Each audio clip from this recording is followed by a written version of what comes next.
Bismillahirrahmanirrahim. Assalamualaikum warahmatullahi wabarakatuh. Kembali lagi teman-teman pintar di channel Garasi Ilmu Otomotif.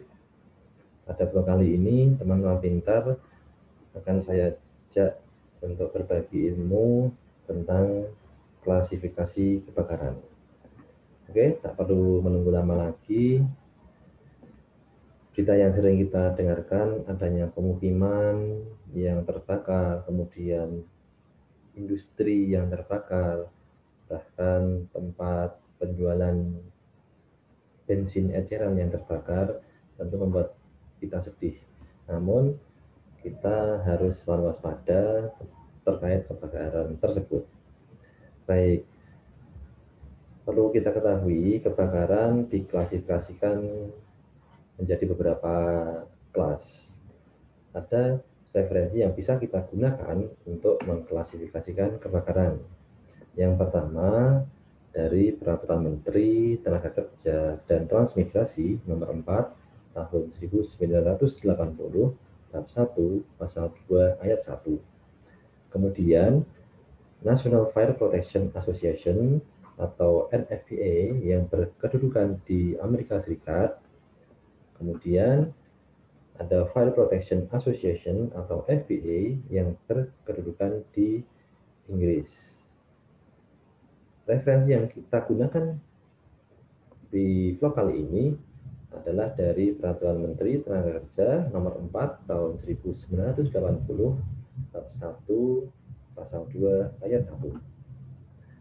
Oke teman-teman, menurut Peraturan Menteri Tenaga Kerja dan Transmigrasi Nomor 4 Tahun 1980 Bab 1 Pasal 2 Ayat 1 menjelaskan bahwa kebakaran diklasifikasikan menjadi 4, yaitu klasifikasi A, klasifikasi B, klasifikasi C, dan klasifikasi D. Oke teman-teman pintar, kita bahas satu persatu klasifikasi dari kebakaran tersebut. Yang pertama ada kebakaran klasifikasi A. Kebakaran klasifikasi A ini melibatkan bahan padat sesuai logam seperti kertas, kayu, tekstil, plastik, karet, busa, dan lain-lain yang sejenis dengan itu. Alat atau media pemadam yang tepat untuk memadamkan kebakaran kelas ini adalah dengan pasir, tanah atau lumpur, powder atau tepung pemadam, foam atau busa pemadam, dan air. Bisa kita lihat, apabila terjadi kebakaran yang ringan, teman-teman pintar bisa menggunakan alat pemadam api ringan yang mana hal tersebut tentu harus bisa memadamkan kebakaran dengan klasifikasi A. Klasifikasi yang kedua yaitu klasifikasi B.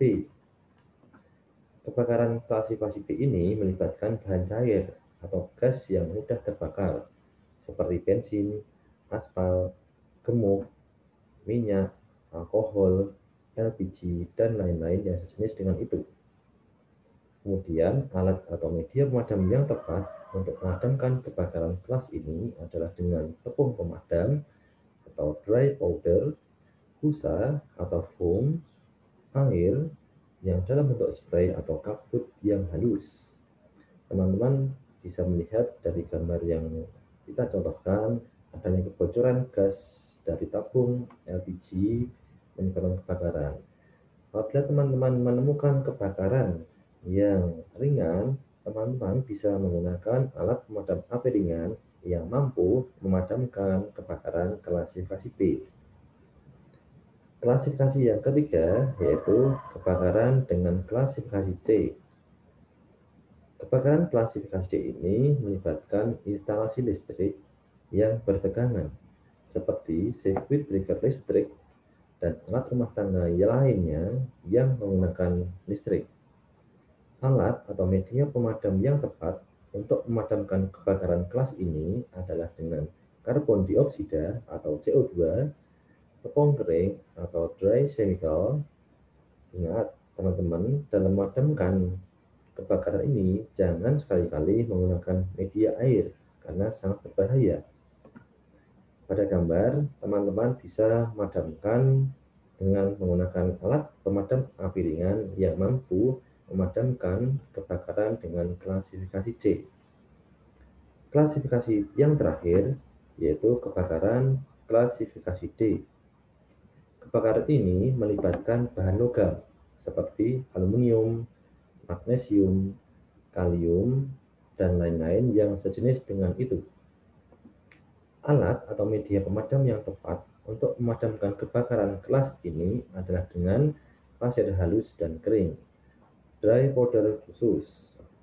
Ada gambar teman-teman apabila terjadi kebakaran yang melibatkan bahan logam dapat menggunakan alat pemadam api ringan yang mampu memadamkan kebakaran klasifikasi D. Oke teman-teman pintar, demikian informasi terkait klasifikasi kebakaran. Jangan lupa subscribe, kemudian like, dan nyalakan notifikasinya. Ingat, bagikan teman-teman yang lain agar teman-teman yang lain bisa belajar tentang klasifikasi kebakaran. Dan komen video ini dengan komentar yang membangun sehingga kita bisa membuat video-video yang lain yang bermanfaat untuk teman-teman pintar. Demikian, wassalamualaikum warahmatullahi wabarakatuh.